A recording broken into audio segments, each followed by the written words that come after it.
চলে এলাম তোমাদের জন্য আরও একটা নতুন রেসিপি নিয়ে। আমার আজকের রেসিপি পাউরুটি দিয়ে পুডিং।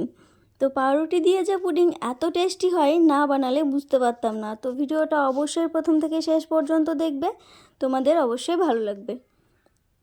পুডিংটা বানানোর জন্য আমি এখানে প্রথমে একটা বাটিতে 4 পিস পাউরুটি নিয়ে নিলাম। এবার এই পাউরুটির মধ্যে দুধ ঢেলে দেবো।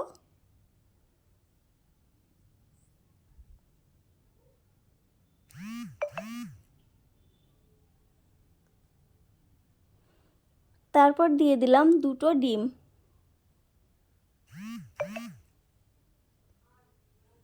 আর দিয়ে দিলাম স্বাদ মতো চিনি। এবার এগুলো সবগুলো একসঙ্গে ভালো করে মেশাতে হবে।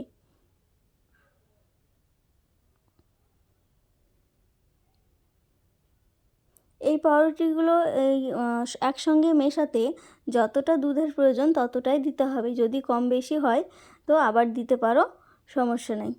তো ঠিক মেশানোর পর এই রকম হবে।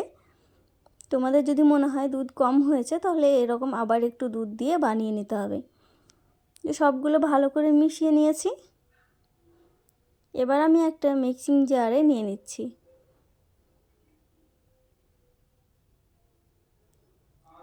এবার এইগুলোকে ভালো করে ব্লেন্ডারে ব্লেন্ড করে নেব। তো ব্লেন্ড করা হয়ে গেছে। এবার এখানে একটা বাটি বসিয়ে দিয়েছি, বাটিতে কিছুটা চিনি দিয়ে দিলাম ক্যারামেল বানানোর জন্য। একদম হালকা আঁচে ক্যারামেলটা বানিয়ে নেব।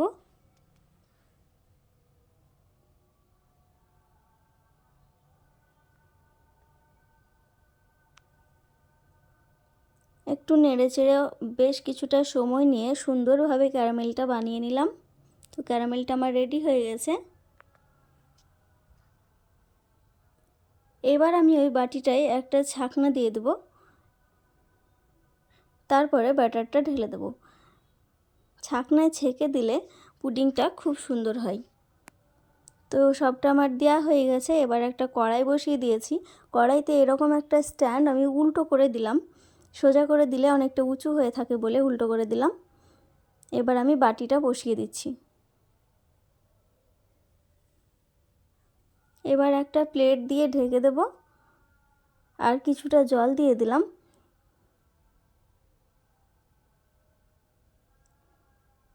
প্লেট দিয়ে ঢাকা দিয়ে আবার কড়াইটাকে আরও একটা বড় ঢাকনা দিয়ে ঢেকে দিলাম। এবার ফুটতে দেব। তো আমি 20 মিনিট মতো ফুটিয়ে নিয়েছি। আমার পুডিংটা রেডি হয়ে গেছে।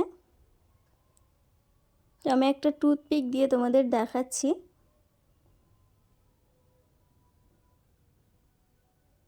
দেখো, কোনো প্রকার লাম্পস লেগে নেই, তার মানে আমার পুডিংটা রেডি।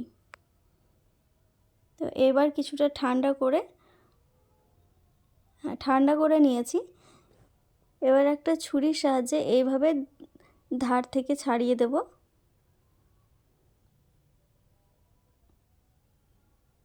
সাইডটা ছাড়িয়ে না দিলে ভালো করে পুডিংটা নামানো যায় না।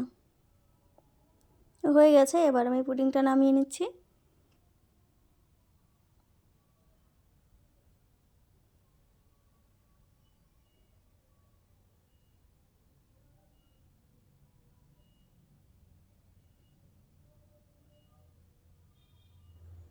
দেখতেই পাচ্ছ পুডিংটা আমার কেমন হয়েছে।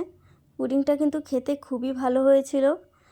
যে তোমরা যদি এইরকম পুডিং বাড়িতে খেতে চাও তো আমার এই রেসিপিটা ফলো করে অবশ্যই বানিও। আর ভিডিওটা তোমাদের যদি ভালো লাগে লাইক কমেন্ট শেয়ার করো। আর নতুন বন্ধুরা চ্যানেলটাকে অবশ্যই সাবস্ক্রাইব করে দিও।